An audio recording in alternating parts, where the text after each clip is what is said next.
All right, folks. Well, it's Healthcare Unfiltered again. And today we have a panel. I mean, based on your feedback, you like these panels, you like these discussions, you like these debates.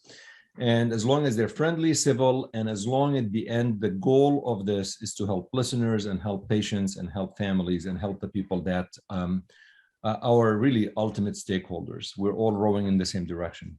And for this, we do actually have a patient advocate and a representative to hear some of the discussion that will take care between two physicians that, well, one has been on the show so many times because I love having him on the show. And the other one is a newbie. He's just coming for the first time on Healthcare Unfiltered. And if he doesn't mess up, I'll invite him again. If he messes up, oh, God help you. All right, so let's start with Cynthia. Would you mind just introducing yourself and tell listeners who you are, what you do, and what got you to where you do what you do currently? Well, my name is Cindy Chmielewski, and I'm a retired fifth grade teacher, and I've been living with multiple myeloma since 2008. And over time, I became interested in research advocacy. And now I am an advocate in the myeloma community. I serve on the NCI Myeloma Steering Committee. I'm part of one of the SPORs at Mayo Clinic and IRBs. And yeah, I guess I'm kind of a science geek at heart. So I love attending science meetings and listening to all the exciting things that are happening. And you've been with myeloma since 2008, so I thanks to science, you continue to do very well, and I hope that you'll continue to do well for many decades to come. Exactly. Vincent. Chadi, I've been on your show. Thanks for having me again. I'm a hematologist oncologist. I practice mainly in the field of myeloma.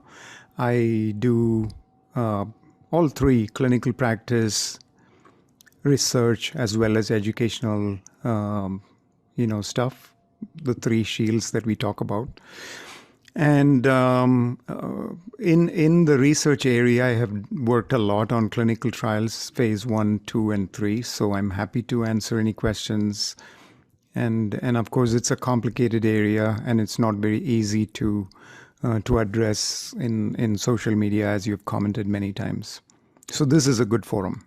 Yes, and thanks, Vincent, for doing this. Really, I know how everybody is really super busy, so I appreciate it. And you also do.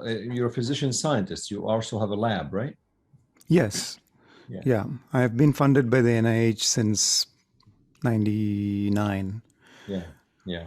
Well, I want to make sure that folks at least understand the scope of what you're doing, and which is the science, the research, the translational, and so on. Manni. Yeah, thank you for having me here. It's an honor to share a platform with you and Dr. Rajkumar. It's a little intimidating, I must admit. So I finished fellowship in 2021, and my focus is on multiple myeloma. So I treat and research multiple myeloma at the Huntsman Cancer Institute. And this is a topic that I spend a lot of time thinking about. I don't have a lot of experience. It's something I want to gain experience in. So I hope to learn a lot from today and be able to share my perspective as well. So thank you for having me here. And look, Manni, you're basically the future as you're just starting your career. So it is important, because I honestly, I'm not joking about this. I always think that however we do education now, it's going to affect us as we get sick. I mean, look, everybody's going to get sick at some point. So I am very vested in the education and so on. Okay. So the way to start this, I want us to agree on a few things. Okay. Number one, we can't answer every single question in oncology in general and in multiple myeloma in particular with a prospective randomized controlled trial. Can the three of you agree to that? Yes. I agree. I agree. So then what do we do? So how do we, I'll start with asking you, Manni, if you can do that with a prospective randomized trial, and how would you approach, if you have a question that you're trying to answer as an investigator, how would you try to investigate that? And how do you build a clinical trial? How do you decide on a trial you're trying to ask? Totally. So as you have said, so the gold standard is a randomized controlled trial, but that doesn't work in many situations. Sometimes the disease you're studying is so rare that you just won't have enough patients for a prospective randomized controlled trial. In that case, perhaps a prospective trial that's a single arm or not randomized might work. Sometimes you have to look at registries or what real world data, large data sets that encompass patients from multiple different systems, multiple different areas. So as much as possible, I like to consider myself an idealist, but you're right, as much as possible, we should do randomized trials, but they're definitely not the answer to everything. Yeah, I think that the field of myeloma has done really, really well, and it's undeniable the progress that we've made. There's no question that outcomes have undeniably improved, but there are obviously some areas for improvement that I hope we can discuss today. So Cynthia, from a patient perspective, do you care if it's a prospective randomized controlled trial? I mean, when you go and see the doctor, or you've seen your doctors, how much, I mean, you're a very educated patient. You may not represent all of the patients that are seen, but what have you seen from talking to patients? Do they really care about that, how strong the level of evidence is? I think when a new medication or a new therapy is brought to market, you really want to have that as a randomized controlled trial, because you really want to feel if what's being brought to market is definitely something that would be effective and side effects will be tolerable, things like that. But sometimes when you are looking for answers to questions that probably randomized controlled trials, you couldn't even get funded, like what therapy is better in first line treatment for myeloma, this one or that one. Many times industries are not going to fund those trials. And for me, I would be happy if we could get a set of data that matches people, step by step with different characteristics of their disease, their genetics, and just traces them as to see, using different types of medications, what their outcomes are. So, for the important questions, I think randomized controlled trials definitely need to be done. But for other questions that patients want to know answers to, I think there might be other ways to get those answers. So I'm going to ask Manni to propose a couple of things, and then have Vincent try to have answers. So today, as you're practicing myeloma and starting your career as a researcher, scientist, as well as a clinician, what type of questions do you feel you want to have answers for to take the best care of the patients that you are seeing? And let's see what Vincent would actually do to try to provide answers for these questions. Totally. So that's a great question. I don't even know where to start. There's so many different areas. So let's say high risk myeloma, right? I think if we all agree to a definition of what high risk myeloma is, there's no ideal way to treat it. We know what we do. The traditional way of doing things, VRD, transplant, maintenance is not enough. So I think specific trials for high risk, and I've been part of some of the recent discussion, and it's so hard to even agree on what the control arm is for high risk, but specific trials to address how to treat high risk myeloma is one. Specific trials on how to treat plasma cell leukemia is one. The ideal choice of induction therapy, where we have some trials that I would argue are answering fairly obvious questions, right? If you're comparing 4 versus 3 and your endpoint is MRD negativity, it's very obvious that 4 is going to be better than 3. We know that already now. But what is the ideal choice of induction regimen that we should use? If you're using a quad, what should that quad be? What is the safest, most effective quad? I want responsible studies that prove surrogacy, and some are underway, that prove surrogacy of MRD for overall survival, to make sure that what we're doing actually helps people live longer, because we know that a lot of the new treatments we keep adding on are making myeloma more expensive, and they're worsening global disparities. soon we might have like DKRD and Cilta-cel upfront, but most of the world will not be able to afford it. So those are things that bother me, and I recognize that there's limited funding, and some of these questions pharmas is not going to have the appetite to answer. Even today, like if somebody progresses on BRD, right, what is the ideal regimen at first relapse? We have so many trials that have looked at 3 versus 2 regimens for first relapse in myeloma, but we have like 0 big trials that have looked at 3 versus 3 for relapse refractory myeloma. So we don't know which is the best triplet to choose.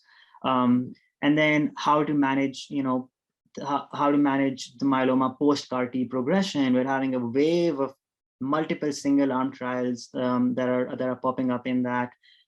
There's just so many things I know that my answer to your question is pretty vast, but those are all things that I think about that we don't have solid randomized trials for. No, good thing. So Vincent, lots of questions obviously in the minds of clinicians and oncologists. The clinical trialist community and so on, when you can't answer everything, how do you approach all of this? How do you sit down and say, this is the question that we need to answer, we need to answer it fast, and let's just put our heads together? How do you come to the question you need to pick? Because you can't pick them all. I mean, we know that. Right. And I think you raised a lot of important questions in myeloma, Manni, and I will tell you at least, first of all, how I would approach it as well as how we have tried to approach it. The first thing to realize is a lot of people propose trials, but very few actually run the trials or can do the trial because they don't know where to start. You have a grand idea that I would like to do a high-risk myeloma trial and find what is the best treatment for high risk. But you can propose all the trials you want. Unless somebody is going to pay funding for it, there is no way to do it. And there we get stuck because it highlights one of the most important things that people should realize is there is very little funding outside of pharma for running randomized trials. The whole of the NCI mechanism can run maybe 1 or 2 trials tops in the whole newly diagnosed space for randomized trials. Outside of there is no funding. So where do you go for funds? So we are competing with multiple ideas and the funding is not there. And what we have been campaigning is that NIH should have a lot more funding for phase 3 trials. Otherwise, we are just going to be scratching the surface and we're only going to answer questions that are relevant to pharma. And there are many, many times the trial I want to do, the endpoints I want to choose is very different from what we actually end up doing. So nowadays it's a negotiation with pharma because they really need to support even NIH trials, even NIH funded trials. If Janssen says we are not interested in giving you DARA, you can pay commercial for it. We run into problems with everybody from IRB to FDA to everything, like in terms of what is feasible, what can be billed to the patient, what cannot. So that's one of the problems we face. The second problem is the feasibility. So for example, high-risk myeloma, I was one of the very, very first in 2010. We almost came to like major disagreements and arguments with myeloma colleagues because I wanted to do a trial only for standard risk and then a trial for high risk, because otherwise mixing the two meant we were not going to get answers for the high-risk patients. And so that's how the E1A11, which Shaji ran with VRD versus KRD, and the SWOG trial, which compared VRD ELO to VRD, came about. As we are developing those trials would not have happened had we not been very aggressive with numerous people with competing interests to get the trials actually approved, up and running. But even when you get it up and running, you quickly realize that the number of patients that we can enroll to a high-risk trial in the entire United States is not a lot, because so many people don't want to go on a trial. So many people don't want to wait for the FISH result to come back before they enroll a patient on a trial. So we ended up having to do only a randomized phase 2. We had to pick ELO because DARA was not available to us to actually do it. So you could wait for 5 years or just do a trial? So we said we'll do a series of trials for high-risk patients. How about we do one trial every year, the first of which will be VRD versus VRD ELO. If we saw massive benefit, then we will stop, but otherwise we'll keep on doing these trials till we find a combination that would give us very, very high success rates, and then we'll go to phase 3. Well, guess what happened? We actually couldn't accrue fast enough. So the trial took years to accrue what we thought would accrue in a year. So then, the result comes out. The result is outdated by the time it comes out because ELO doesn't even work in standard risk patients in the frontline trial. So we end up with a problem. The third problem, so the first one is the funding, second one, feasibility. The third one is exactly even how you define it. And I've talked to, we can say we want to do a trial in high-risk myeloma, but high-risk myeloma is a very heterogeneous entity. How you overcome high risk because of patient host factors, like high creatinine, is different from how you overcome high risk due to a high proliferative rate with high LDH, or high circulating plasma cells, or a deletion 17p, or a 414. The mechanism by which each of these causes high risk is different. Therefore, to think that we'll have one regimen that will overcome high risk myeloma is also naive. And so we recognize that problem, which makes feasibility even harder because you're going to pool these things. You'll find results which are not different, and you'll just move on. But I do recognize that's what's important. The fourth one is the strategic trials. How do you do trials that are not 3 versus 4, like you said, which will answer the question, but the answer even before you do the trial. And again, here's where the reality is that there's many, many people who have good ideas. And some people think it's more important to find the best combination. Later on, we'll find out the best sequencing. And so we have proposed trials of DKD versus DPD. I don't know if Cindy remembers it, just to find out when somebody fails VRD, is it better to change from an IMiD to a PI, or is it better to just, change the IMiD portion from len to pomalidomide? And we've also proposed trials with sequencing, 3 drugs versus 2 followed by 1, all of which didn't even get approved, let alone launched. So, I would say in the last 20 years, the entire NCI portfolio of ECOG SWOG Alliance has not done a successful phase 3 relapse trial. Even the ones that we opened failed to accrue. So those are the realities that I struggle with. And then I have to pick which one we can actually pull off, and how many people would I have to please to have a trial versus saying, well, we won't have any trial at all. And I always think having a trial is better than not having any trial. So sometimes the trials we compromise on may not be the ideal, but that's what the community is willing to agree. And the community is not just industry, it's industry, NCI, patient advocates, physicians, competing colleagues, everyone. Right. Thoughts on that, Manni? Yeah, so I completely agree with Dr. Rajkumar. And I think the only thing that I would sort of push back on is that there are some examples in myeloma, and thankfully not most trials, but there are some examples where the choice of the control arm has been so egregious that in many situations, patients would have been better served with standard of care therapy than the control arm. And we can sort of talk about it. And it's a complex reason. And I agree that most of these patients are not being enrolled in the United States. But I still don't think that sort of justifies the control arm, and we can talk at length about it. But other than that, I completely agree, and I really wholeheartedly respect the efforts that Dr. Rajkumar and other pioneers in our field have done to make things better.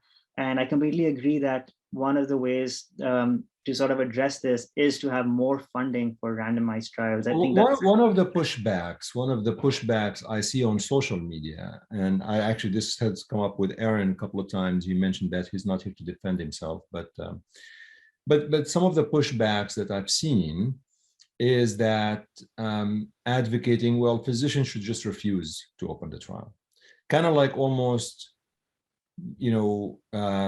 force the pharma to decide on the best trial, if you will, So if the pharma company comes in and says, this is the trial that we have designed, that the argument is, you say, no, I'm not going to open this, but I will open it if you do this and that. And if all of the community is unified about this, then pharma will have no choice but to reformulate this based on what the investigators say.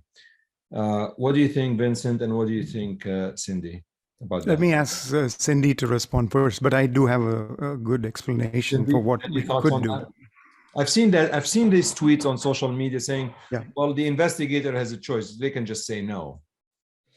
Yeah, and it's a really hard decision to make, because on one hand, patients need new drugs as quickly as possible in their back pockets. Many times, with myeloma, it's a disease of relapse and remission. So there is always that group of patients that's always looking for that new drug. And I get it that sometimes getting a drug to market quickly may look at that arm not being the standard of care. But on the other hand, as a patient, I can't see you offering something that's not standard of care. And yeah, it just breaks my heart. Like, why would someone even suggest that to a patient?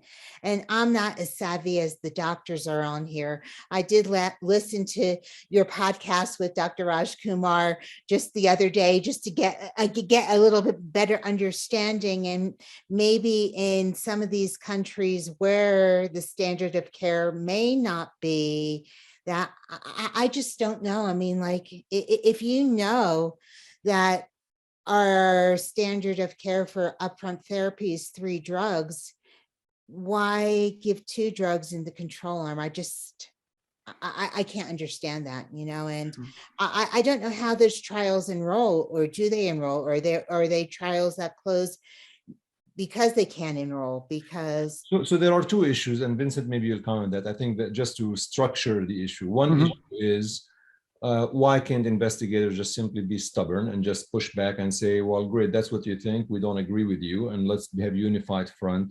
And number 2 is the issue of the control arm. While Manni acknowledges, for the most part, the control arms are totally acceptable and they're fine, but there are these few occasions where the control arm at least appears to be substandard to what normally patients would receive, if I'm quoting you properly, Manni. Sure. So first of all, the pushback we have to do, and I've told my colleagues that, we've written about it, you cannot agree to do trials where the trial is not fair. Whether it's a weak control arm, an inappropriate control arm, an inappropriate endpoint, a trial where the patient population is not appropriate. There are many, many ways in which you can look at a trial, and you should certainly push back. And there are many, many trials I've called out for not being fair and should not have been done the way they were done. Sometimes what happens, Chadi, we talked about, is the trial may start out fair, and then middle of the trial, you realize that the standard of care has evolved, so that now suddenly the trial is no longer fair. So I'll never defend trials where and I've chosen not to participate in them, and we've just generally pushed back on these and tried to tell our colleagues not to do it. And so you should be aware that, I am on your side on that. I have been pushing back on, when Maya trial came out, it's not like it was an unfair trial to start with, but I pointed out with Dr. Kapoor, the problems of that trial when most of us were using VRD, and here is DERA RD, which is compared to RD, and how does that even answer the question we wanted to answer? So I agree with you on that. The second question which you're asking is, why does this happen, and when is it okay, when is it not okay? So one thing is, to balance what Cindy mentioned about the patient's need for new drugs that are active, somebody is making judgment calls. And for me, I make the judgment call myself, and I'm sure each investigator makes it. We look at a drug in phase 1 and phase 2 and decide whether people agree or not. this is a drug we want to have quickly. It doesn't matter whether the randomized trial takes 5 years. I want it now, not. That was the case with carfilzomib, daratumumab, pomalidomide. So those drugs were all approved on accelerated approval, including bortezomib. I was on the very, very first bortezomib trial, which was approved on a phase 2 trial. All of those, we would have waited years if we had said, we'll wait till the phase 3 comes.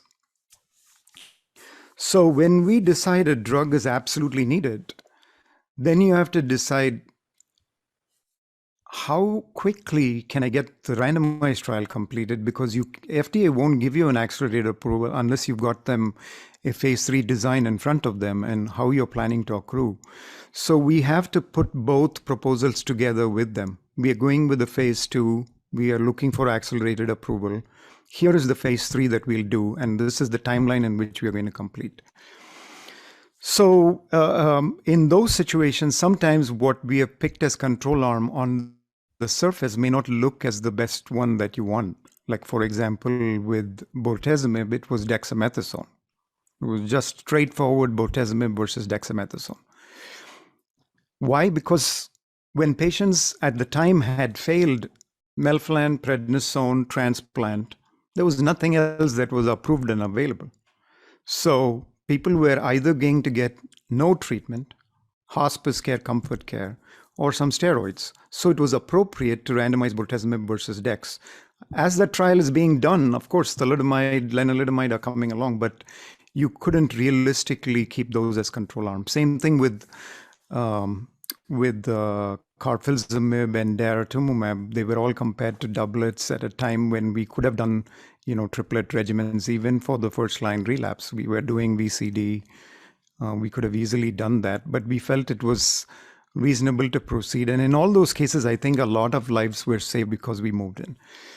But then you look at drugs like selinexor and melflufen and many of these. I had given advice to pharma, panabinostat, don't do these trials. These are not fair.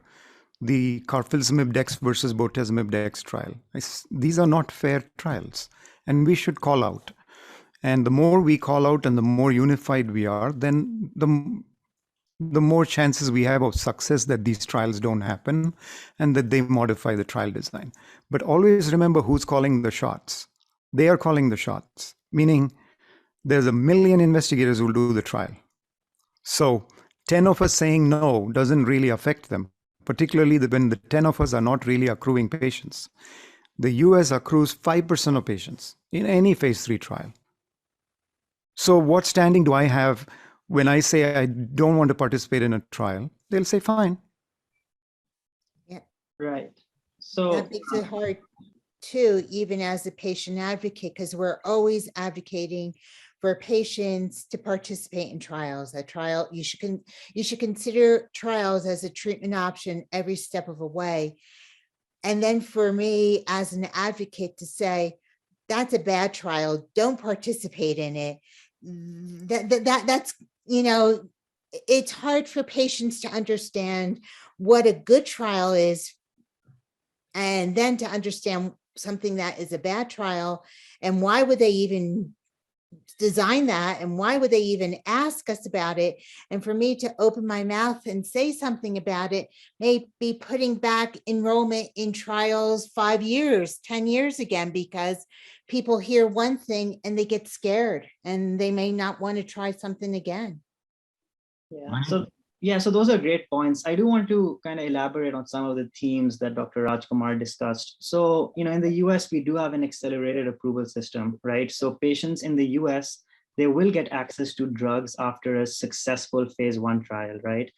And yes, we have to show that, we have plans for a randomized trial. But I would argue that randomized trial, and I'm going to give some examples, that randomized trial should be a fair trial comparing against the standard of care, what the US standard of care is, because the intent of the pharmaceutical company is to bring the drug to the US market and Western Europe. That's where they're going to get the money. The intent is not to get the drug to, Eastern Europe or, the Middle East or Asia, wherever they're running some of the trials. So I would argue to you that while that trial is running, and that should be a good trial, the US patients are getting access anyways based on accelerated approval. So the onus should be to run a good trial. Now I'm going to sort of highlight this with a few examples. So thankfully this trial stopped, but the Lighthouse trial for melflufen. So melflufen was granted accelerated approval based on early phase data. And the confirmatory trial, Lighthouse, which was enrolling at about 3 sites in the US, but mostly outside the US, was a comparison of 3 drugs versus 1 for relapsed refractory myeloma. So the intervention arm was daratumumab, melflufen, and dexamethasone. And the control arm was daratumumab monotherapy. So even the dose of steroids, which is active against myeloma, even that is different in one arm is getting steroids and one arm isn't. So that is, it's a quick way, right? If you look at the intent of the trial, which I love Dr. Rajkumar's concept of, intent of trial. But if you look at the intent of that trial, the intent of that trial is to get melflufen a full approval, quickly, right? That is not a patient-facing trial. And it was a very egregious trial, and we wrote against it as well. But the fact is that trial was, was going to enroll in the US. It would have been enrolling today had we not found out about melflufen having a signal of increased mortality. So that is a very egregious example, but a lot of our key opinion leaders who I have a lot of respect for, who've done a lot of great things for myeloma, they are the principal investigators on that trial. So these things are disturbing, and it shakes my faith in the system. If you look back, again, there are several examples in the myeloma literature, and Dr. Rajkumar has already pointed out how he opposed the selinexor design. But that trial, the Boston trial, its control arm was bortezomib dex, and it started enrolling in 2017.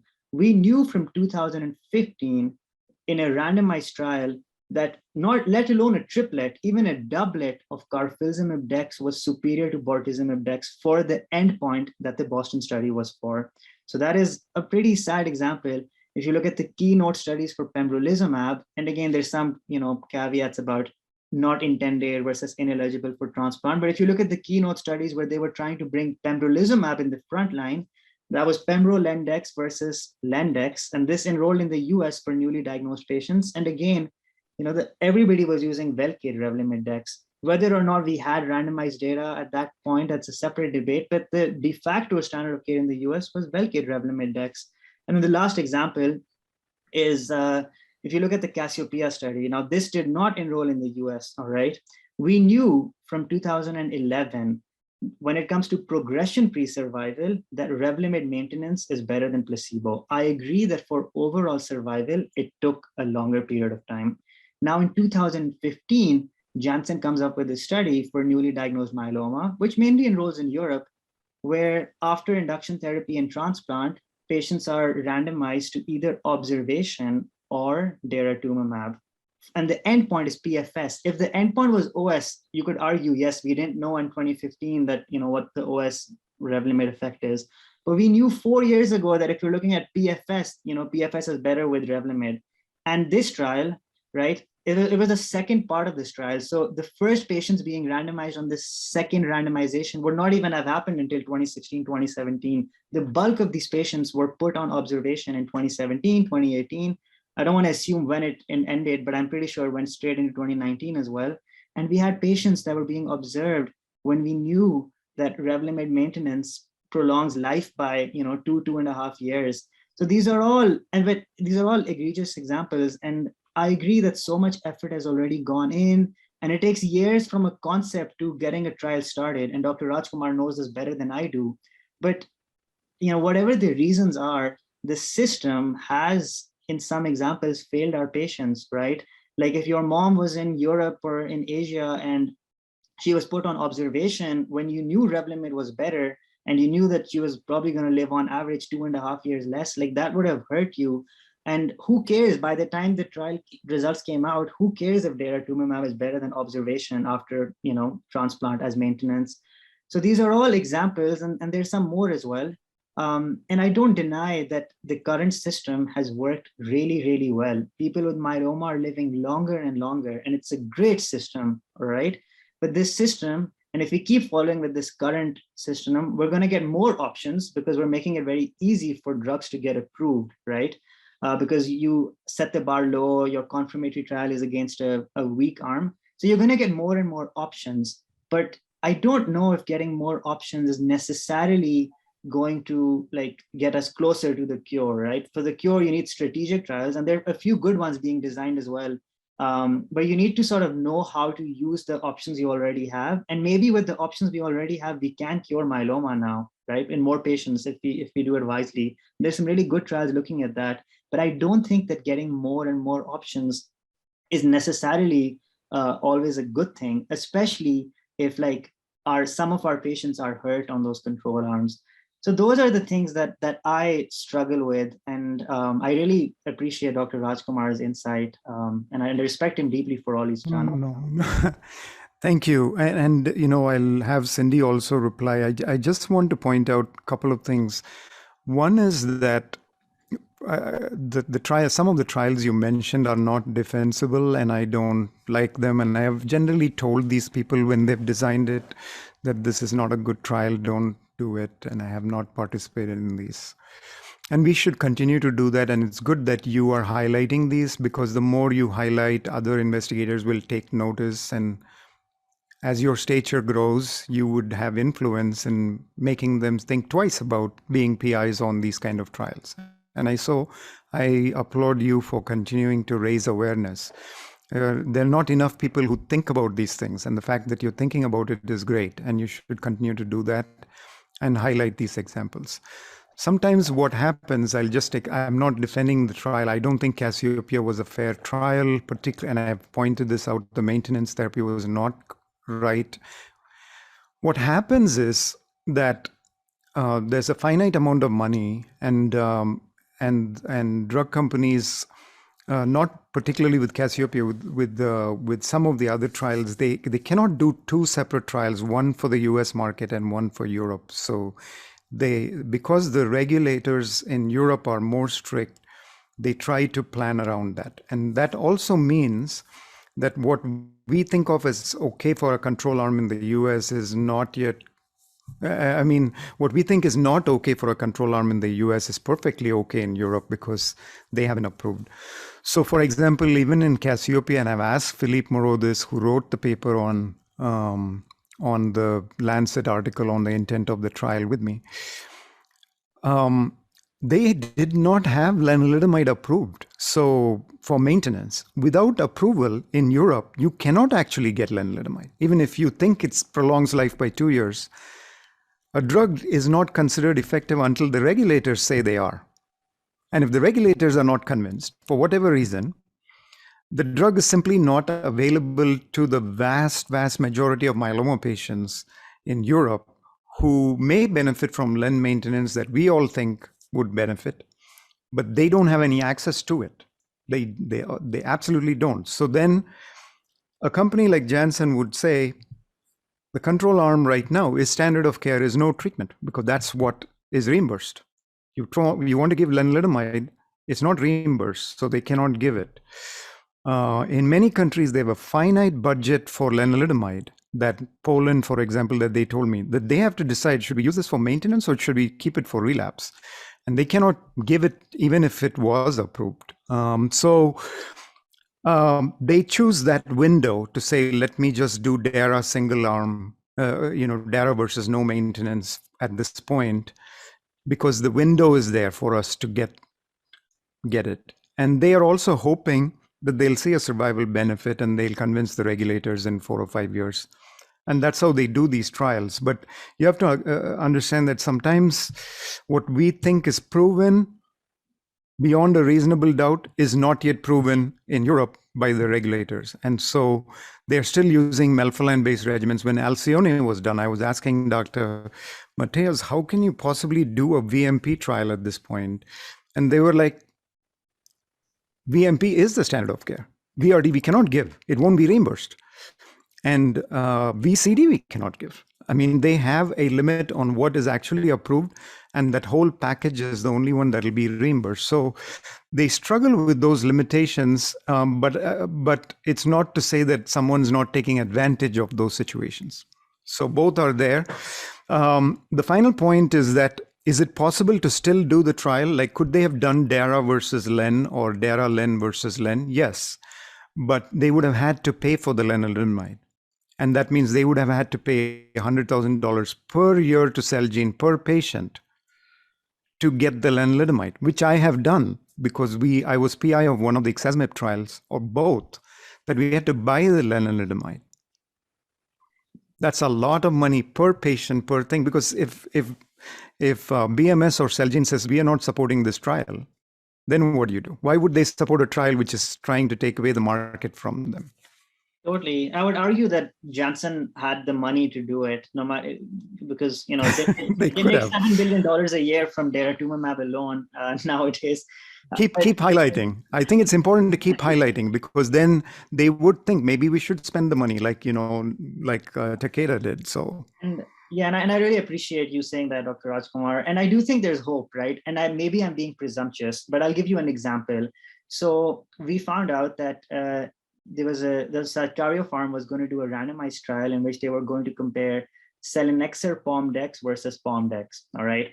And then we wrote a few papers about this, about control arms, and we put a lot of pressure on this. And I don't know whether it's me, I don't want to be presumptuous and arrogant, but a few months later at an updated presentation, we found out that the control arm has now been changed. It's no longer Pomdex, it's Elo Pomdex, which is, it's a step up. You can argue how big a step up it is, but it's now at least a 3 versus 3 trial. And I would like to think that some of our advocacy and some of our the pressure we put might have played a role. So I do think that it's encouraging that perhaps us raising some more awareness about this might even lead to change. And I know that Janssen listens to us. I know that when I talk about these things, they reach out to me. So I know that they're listening to us. And I would argue that they have enough money and resources to support a better control arm, because I agree with you that it wasn't approved in Europe, but they knew at the time that when the study started enrolling, that for the endpoint that they're looking at, Revlimid was already superior. So that is one fact that Janssen knew, and I agree with you, it's a lot more complicated. I do think, and you also briefly highlighted this, Dr. Rajkumar, that there's a lot of global disparities, right? And I do think that sometimes pharmaceutical companies end up using those disparities to their advantages. Because there is such a big discrepancy in the standard of care in different settings, they know that they can run a trial easier, get away with the poorer control arm, get a result quicker and cheaper. And unfortunately, the intent of the trial remains to get the drug to US market. We have a paper in peer review where we've looked at where global myeloma trials enroll. And the low income countries where they do enroll, they don't get approval. So they'll enroll in those countries, but they're not going to get the drug approved there. And even if it is approved, it's going to be so beyond the reach of the patients there. So I don't think we're going to solve these answers, but I'm glad that we're bringing awareness to these problems. Cindy, thoughts? My mind's racing. I mean, every time I hear people talking, I'm just getting more and more information. It's just like a big sponge. And,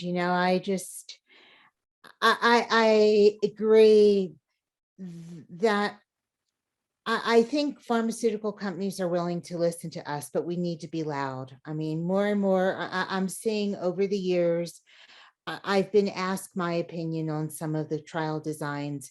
And when I'm asked my opinion, I say exactly what I feel, that your comparator arm has to be equal.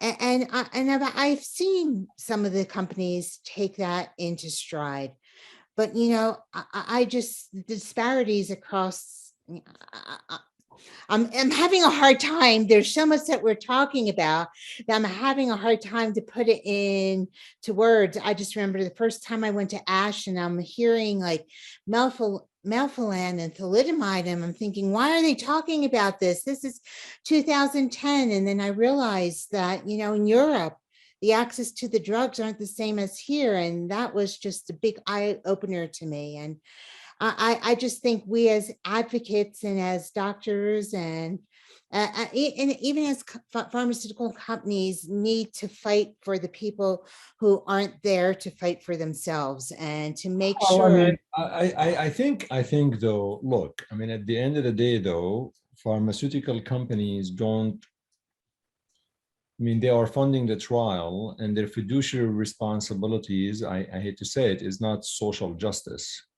It is to act to their shareholders, and that's really how they get compensated. I think disparities do exist everywhere in the US and outside the US, but as much as we all would like them to be resolved, ultimately, the company is going to make money if the stock price goes up and the shareholders make money, and that's really how they recoup the profit. So I don't know if we're going to resolve this, and I don't think, as much as it's not we're all in this together. I mean, this is what I'd like. It's just, I think that's a nice slogan, but I guess I want to try to understand a little bit more. If there is a clinical trial that is ongoing, and as this clinical trial is ongoing, another study shows that the control arm of that clinical trial is no longer valid. This is also another question that comes in on social media. The assumption is, well, great, now we have a different control arm, stop the trial or amend the trial or change the control arm. Why can't we do this? Probably there are threads after threads of this, and Aaron is not here to mention this, but he has said that many times as well. I think, Manni, you probably also said that. Do you want to, Manni, outline the problem here that you have been vocal about, and then I'd like to hear what Cindy and Vincent respond to that. Right. So I will start by saying that Dr. Rajkumar probably has a better grasp on the solution to this problem and the problem itself. But the problem that we have repeatedly highlighted is that often during the course of a trial, another study will come out that will show that the control arm of that trial is clearly inferior for the endpoint that that trial is trying to assess. And we've shown that almost always, at least in myeloma, the trial continues. And I'm not saying that the trial has to stop, but I do think that this is something that we need to raise awareness for. And I think that honestly, I think in full disclosure, especially if it's a patient in the US, the patient in the US needs, it's ethics, right? When you're consenting a patient for a clinical trial, you have to talk about what the alternatives are. And you do have to sort of highlight that the alternatives, the standard of care alternative may be better. Now, I do recognize, and Dr. Rajkumar can attest to this much better than I can, that there's a lot of thought process, there's a lot of paperwork, there's a lot of negotiation, there's a lot of funding. There are years of effort that have led the trial to that point. And if the trial has now completed 70% of enrollment, and you're going to stop that, you're going to have to do an entire power calculation again. You're going to have to go through the entire process again. And you, by the end, you may not even get an answer. And sometimes an answer, as Dr. Rajkumar has pointed out, is better than no answer. So I recognize that in the real world, it's very, very messy, and our systems are not nimble, right? We don't have a nimble, quick way to change our trial and make the control arm better. There's this process, and Dr. Rajkumar again will attest to this better than I can, will take such a long time, and all the effort that you've done so far may even go to vain, and it's years of effort, right? So this is a very, very messy, complicated thing. I think that's why the examples that I highlighted earlier were examples where the trial was known to be inferior at the time of initiation, because I recognize that once it happens during, it's very messy. What I would say is that at least if you're enrolling a patient in the US, and maybe investigators do this, it's your moral responsibility to sort of tell them that the standard of care treatment might be better than what your control arm will be if you get assigned to the control arm. And you're helping humanity, you're helping science by by participating in this trial, but you may be getting slightly inferior treatment. And you could argue that it may not be extremely inferior treatment, and you can go about the specifics, and the patient may still choose to enroll. But I would argue that at least in the US, you need to be very honest with your patient if you run into this situation. Vincent, thoughts on that? And then I'll take Cindy's opinion from a patient perspective. No, totally agree. I mean, if there is a trial where this currently available, legally available standard of care is better than the control arm would offer, and you learned that somewhere during the trial, right in the middle of the trial, you have to make that clear. And that's why in every IRB approval that I do, and I'm doing IRB renewals even for trials that enrolled years ago, every single year you have to answer that question: has there anything appeared in the literature which provides you with any information on the benefits or the risks in patients getting this trial, you have to tell the IRB that. So if during the trial something comes out, you have to say that. And I have said that many times, I remember in previous years. And then the IRB will decide for you. Usually you will have a justification that, we still think the trial should continue or something like that for whatever reason. Most of the time, the reason is that the control arm is actually not available. Like, many of these trials are done in multiple countries. So whatever change that you think happened is still not legally available to the patients in that country. So even if you say it'll apply only to you will change the consent form language, but it realistically won't have an impact except in countries where they have access to that therapy. Sometimes what happens is people don't agree on the trial that said something changed. So for example, when we were doing the high dose versus low dose DEX trial, and we found that at just 1 year, we were losing 13% of patients with myeloma in the high dose arm and only 4% in the low dose arm, just by the dose of DEX. And my initial feeling was, boy, I think all of the trials that are running in all of the countries in the world should change to low dose DEX, because it's such a simple alteration and it reduces the risk of DVT, it reduces the risk of pneumonia, it reduces the chances of dying.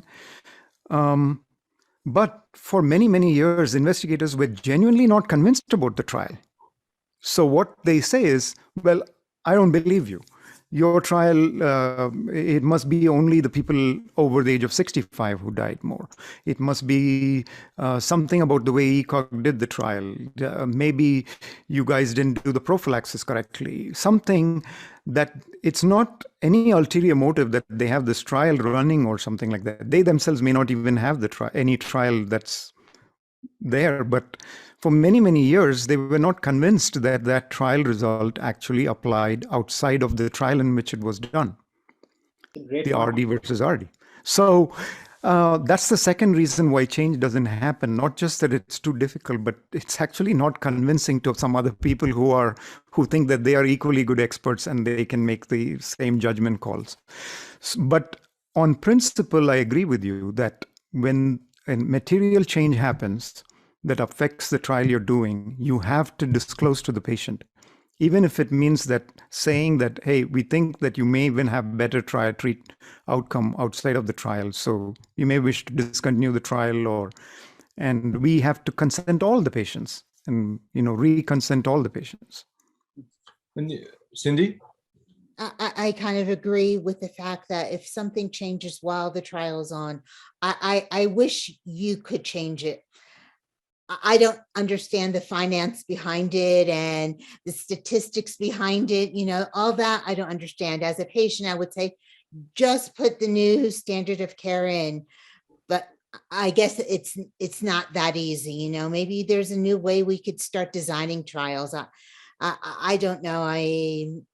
I'm hearing things about platform trials and different types of trials. I don't know if that trial design from the very beginning would help, but at least I think if that standard of care seems to change, and even if not everyone is convinced that it's a standard of care, I think you need to first re-consent the patients that are already on the trial.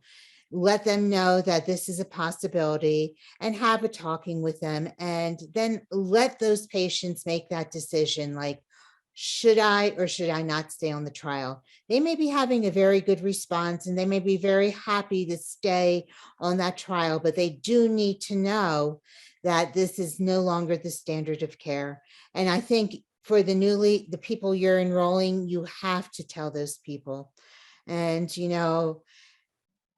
and it's so interesting to me because I really, until this conversation happened now, I really didn't understand that sometimes that the trials that we're enrolling in that I'm looking over are actually being enrolled in another country where the standard of care may be a little bit different. So that's a whole new, ball game to think of, but yeah, I just I mean, I'm just learning today. so look, as a listener, whenever I hear the term standard of care, I am assuming that anything short of that is a deviation and is wrong. And that is rarely the case, honestly, in oncology. I mean, I think there are certain situations that clearly, for example, you have to add Rituxan to chemotherapy in CD19, CD20 positive lymphoid malignancies. If you don't do that for non-medical reasons such as allergy and so on, you're deviating from standard of care. But myeloma, and I'm not an expert in myeloma, but myeloma seems to me a field that is, there are so many standards of care.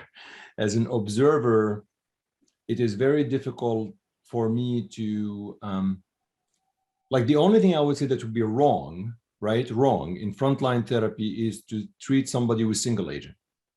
I think we know that combination therapy is better than single agent therapy. It's hard for me. I don't think the field has agreed on everything that is standard of care, where we can tell something is wrong.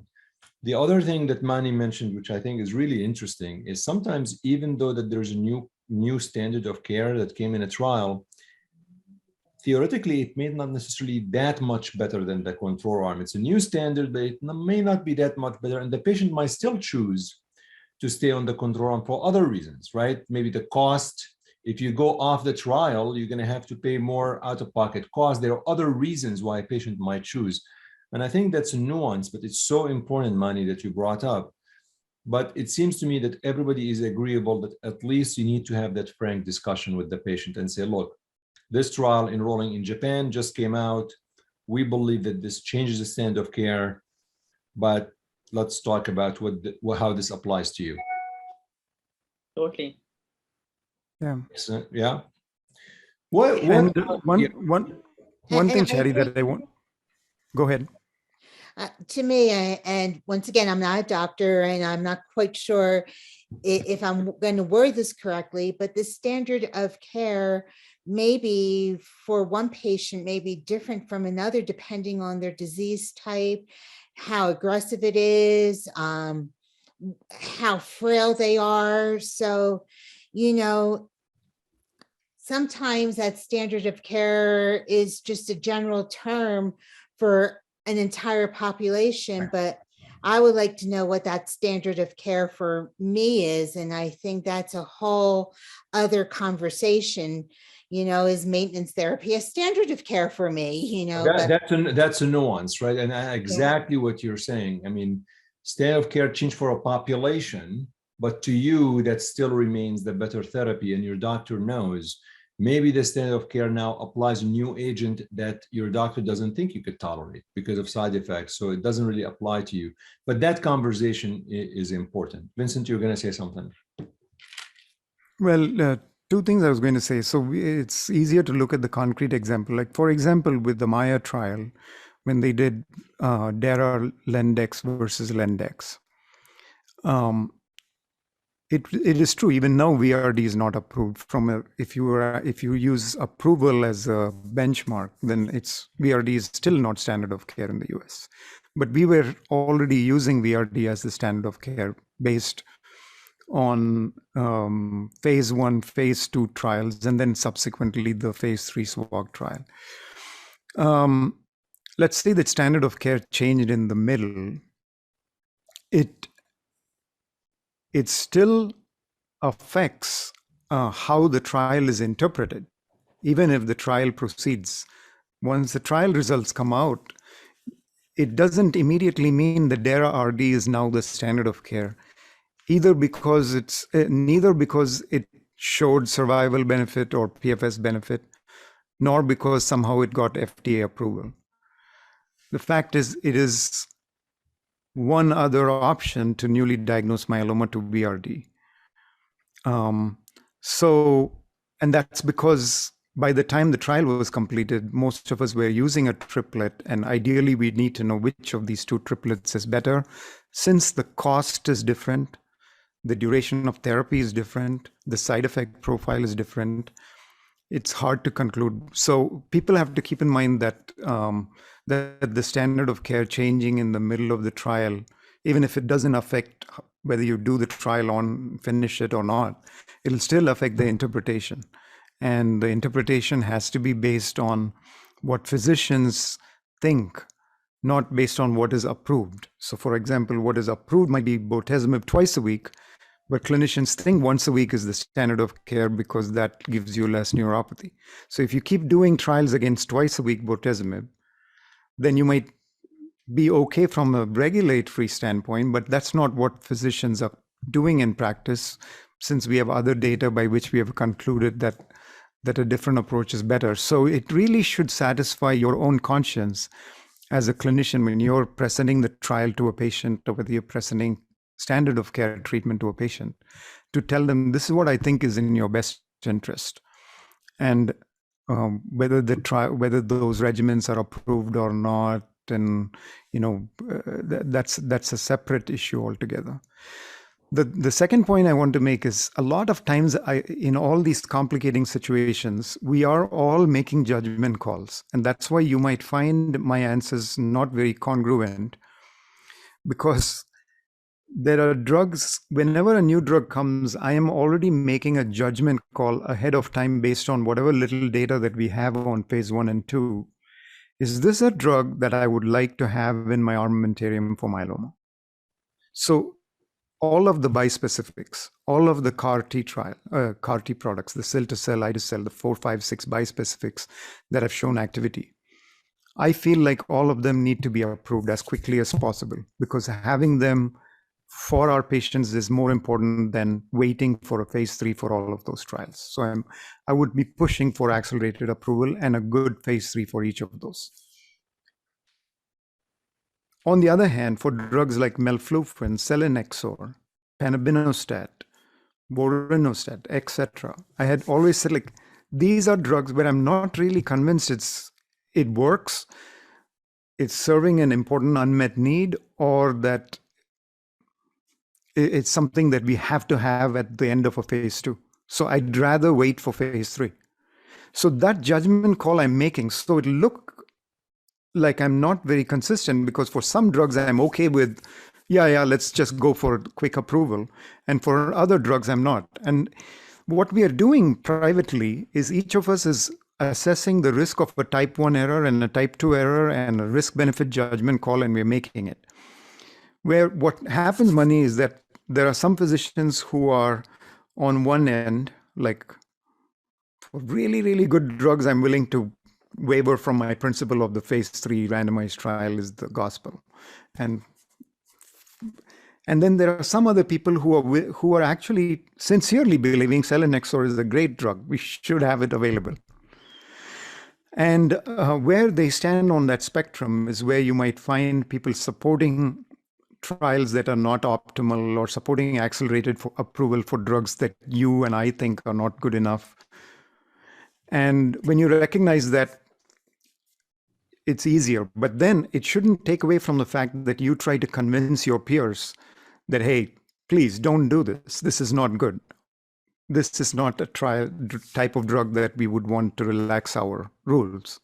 We have to have a clear stance. And that's what we did in the last thing. We have to have a foundation that phase 3 randomized trials with a really good endpoint, superiority, that's what we need. That's what we're looking for. And we may deviate from it depending on a risk-benefit judgment call that we are making, since there are patients waiting and you don't want to delay therapy by years for puristic reasons either. So it's a tension, and where you stand on that spectrum would affect how liberal or conservative you are in your approach. What, I mean, in a short time, because we've been actually going on for an hour right now, which is, I mean, we could go this for like 5 hours. My God, it's a lot of stuff. But what other things, Manni, you have in mind, for example, that you feel bringing to the floor would actually help mitigate some of the, I guess, the disagreements? Mitigate the disagreements. I feel like there's no easy way to mitigate these disagreements, because they're very complex issues. And as Dr. Rajkumar pointed out, people can be at opposite ends of the spectrum. I think recognizing that it is a problem is the first thing. And there are very few people in my opinion, that actually speak out about this problem. Dr. Rajkumar is an exception, but I'm hard pressed to think of other prominent clinical trialists who speak out about this problem. And Dr. Rajkumar may agree with me. And often it's because, like you want to be seen as pro-industry, like you want to be seen as, you want to attract good trials to your institution, you want to be the PI for your next trial. Those are all good incentives. I'm not doubting the morality of anybody involved, but the reality is that there are very few people who go out there and say that this is a problem. I honestly, within the field of myeloma, I'm hard pressed to think of people other than Dr. Rajkumar who are prominent clinical trialists who speak out about this problem. A lot of the people who speak out about this problem are not even clinical trialists, like they have less foot in the game. So recognizing it is a problem and putting some pressure on pharma, and I think that's very important. We don't even recognize that it's a problem yet. So I'm going to propose a topic that's going to be the end of the conversation because you brought it up and then we glanced over it. MRD is a topic in multiple myeloma that is very hotly debated topic and so on. And there are people out there that says MRD is nonsense. In other words, we know that if you're MRD positive, you're going to progress faster. Like we know that, but that doesn't mean you need to do any treatment with MRD positivity, nor does it mean that if you're MRD positive, you are going to have better survival and so on. What is the issue, Manni, for you as a junior investigators who are looking forward about MRD? And maybe let's try to get clarification from Vincent about how the field is viewing MRD, and then we'll hear patient perspective. That will be the last topic for this conversation. That's a great question. So I am very excited about some aspects of MRD, and I think a lot of aspects of MRD are really hyped up. So what am I excited about? So as of today, most of myeloma is treated the same. Whether you respond beautifully or whether you respond a little bit, you'll get the same type of treatment. MRD allows for individualization of treatment if done in a correct fashion with a randomized trial supporting it. So if you're a deep responder, and MRD is a really good way to assess response, I do not doubt that. If you're a deep responder, you could design a trial where you get less therapy. And if you're not a deep responder, you could design a trial where you either continue the same therapy or you prolong therapy. That is a very responsible, a very exciting use of MRD. And we have trials that are looking at adjusting maintenance therapy, the SWOG 1803 dramatic trial. And I love that idea. I wholeheartedly, enthusiastically endorse patients on that. So MRD as a way to adapt and individualize treatment is amazing. It's exciting. The tricky part about MRD is that if you make MRD the sole goal of treatment, like it's your sole goal now to like drive patients to MRD negativity, there are a few issues here. You don't know, and you won't know for a while actually, if that makes people live longer. You do know it's going to be a lot more expensive. You do know that there will probably be more toxicity with that approach. The other counterpart of that is not all MRD positivity is the same. And Dr. Rajkumar has published, this paper of, the long-lasting responders to transplant. I'm just going to use that as an example. People who respond exceptionally well to transplant where a decade or more passes and they're still in remission. Some of them are MRD positive, and some of those patients would be really hurt by heavy-handed approaches to drive them into MRD negativity. So the other issue is that MRD is not yet an established surrogate for overall survival. And it's a tough bar to cross. And if MRD becomes a surrogate for PFS, even that doesn't mean necessarily that it's a surrogate for OS. Even the PFS OS surrogacy in myeloma, and we'll hopefully have a paper coming on this soon, it can be a little tricky. I'm not proposing that we make OS the endpoint for newly diagnosed, but all I ask for is that there's a long bridge between, MRD negativity and overall survival, and we should recognize it and not hype it up beyond what we know today about MRD. So individualizing treatment, great. Sole goal of treatment, I am very wary about it. Some will be overtreated by that approach and there'll be a lot more toxicity. So those are my thoughts on MRD. Vincent? So great analysis, Manni. And MRD now is the CR of the old days. And I remember still, and I think I should check now, the myeloma beacon I wrote a blog post like probably 15, 20 years ago on what is the meaning of CR, because patients tell me, doc, I'm not in CR, what's going to happen to me? And I wrote it for them. And it's still, after so many years, 15 years, it's still the most read or the most, whatever, commented, most read, I think. It's still among the most read posts, 1 or 2 ranking, because everyone wants to know the answer. When MRD came up, I told people like, hey, this is going to be even more serious than CR problem, because a lot more patients are going to be MRD positive. And you don't want them to think that they're failing in some way the therapy and that they have to escalate therapy. You're going to put more people at risk. So if you're going to do that, you better have a lot more proof than you have right now. And we've been writing about it over and over again. I write, even just last week, I completed the American Journal of Hematology. I do an annual update. I repeatedly said MRD as a goal of therapy is not proven. That's it. Some people may say, even if it's not proven, I'll take the risk and try to get to MRD negative because my patient is young and is high risk and deletion 17p. But they're going in eyes open that they are going above the data, what the data would show. But default is right. It is not proven as a goal of therapy, and there is a risk of overtreatment and even harm if you try to use that as a goal of therapy. For surrogacy, a lot of us do recognize to show it's a surrogate for PFS or OS, you need a lot more than just a few papers saying MRD is a prognostic factor. So we are doing the I-squared team. And what we are running into is, there are only 2 or 3 endpoints that have been accepted by the FDA as a surrogate endpoint, a true surrogate endpoint in oncology. That's, I think, in Hodgkin's lymphoma, adjuvant colon, and I think diffuse large B-cell or follicular lymphoma, one of them.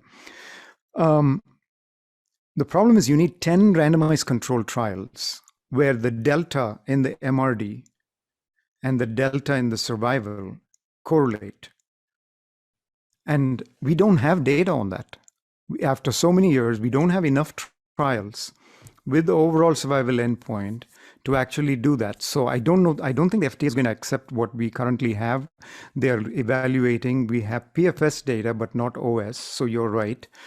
On the other hand, the reason to push the MRD surrogacy for trials as an endpoint is that you may not need to wait so many years for a drug approval or a regimen approval. So those are the tensions that people are battling. But I think most myeloma experts are aware that it's not yet proven as a surrogate endpoint, a marker of cure, or as a marker of goal of therapy.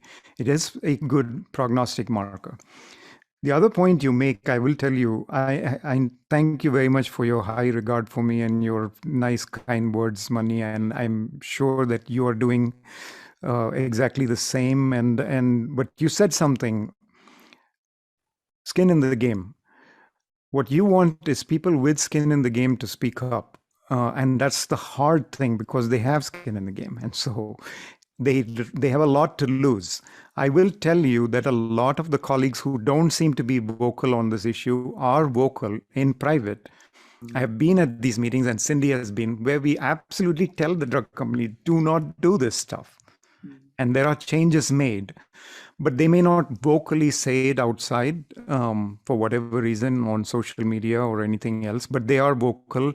And I think the more people like you raise this issue and make them also aware, hey, it takes time to get to the level of trust where you could say something and pharma would listen. And people are trying to get to that level where they are doing it. But I will tell you, I'm not defending all my colleagues or anything, but truly, I've seen people go at pharma and tell them, please change the design of the trial. This is not acceptable, and try their very, very best, even if they are not speaking out. They say the same points you make in private, at least. I think in today's age, you just need more followers when pharma will listen. But Thank you for that clarification, because I have great respect for everybody. This is by no means a direct personal attack at anybody, and everybody's doing great. No. And I think everybody is in there with the right intentions. There's no doubt whatsoever. But for the MRD, Cindy, you're a patient, and you're a patient advocate. If your doctor says, by giving you this more treatment, we are going to eradicate any clone of myeloma that we are able to see on the molecular level, so I won't be able to see that clone whatsoever on the most sophisticated and sensitive level, it is going to require a little bit more treatment. It may cause a little bit of toxicity, but there's no question that your chances of the myeloma coming back are going to be less than the chances of the myeloma coming back if I don't do that eradication. How would you tell patients, and so from a patient perspective, how does this resonate? There are patients that would say, Doc, what would you do if this were you? And it's a difficult question to answer, but there are patients who really understand that. I mean, everything I said, I presume it's scientifically correct. You may not live longer, but the chance of relapse are definitely less. And it's really hard because, once again, every patient is an individual.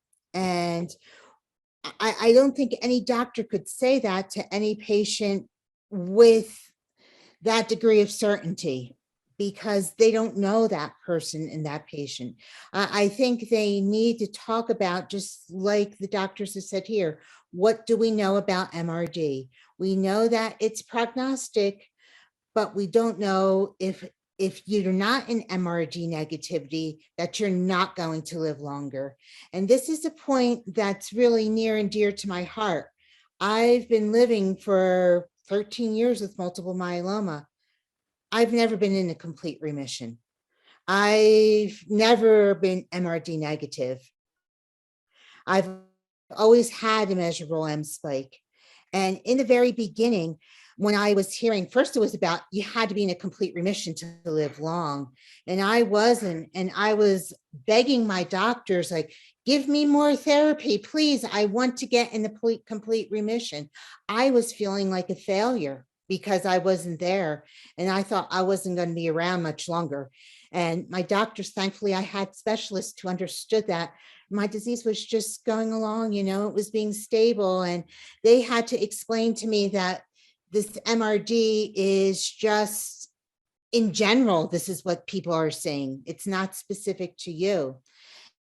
And same thing, now with MRD testing, if that doctor said it to me, I'd probably be on much more therapy, and I may never become MRD negative, even with all that therapy, and my quality of life would be really, really bad. So I think it's really dangerous for that. And what makes it more dangerous for me as a patient advocate is I know that 80% of patients are being seen by the community oncologist. And I know, although they're wonderful people, and my community oncologist I go through for my maintenance therapy, I go back to my myeloma specialist to guide them.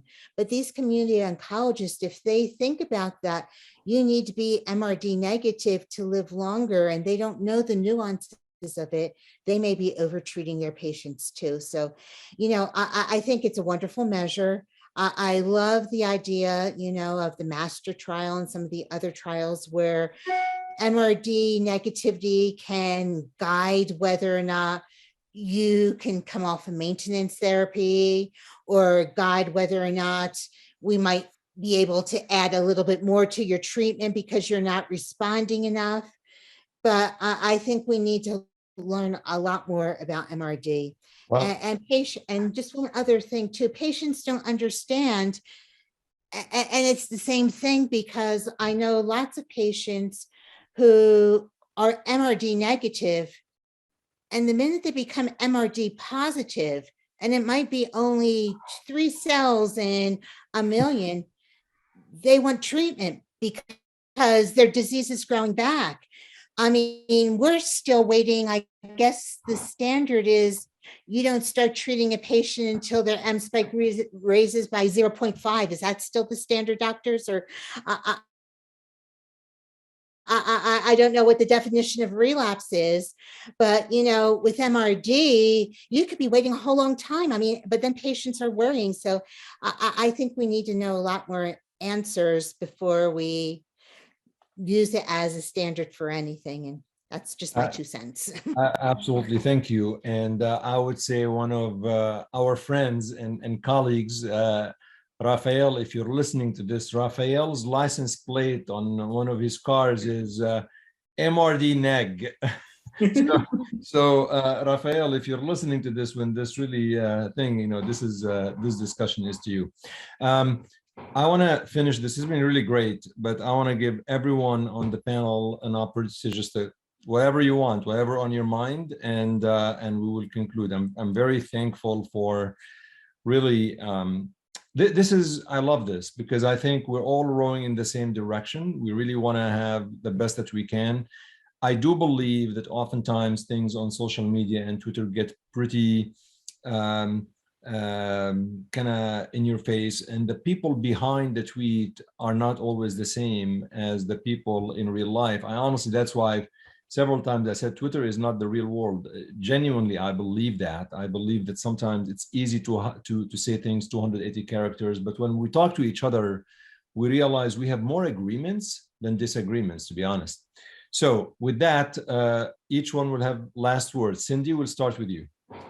Well, I kind of agree with what we just said, that, it's hard to put everything you're thinking about on Twitter. It's the same way as when you're trying to respond, and if you're mad, you never send someone a text message because it never comes across the way you want to have it. You need to pick up that phone and have a conversation.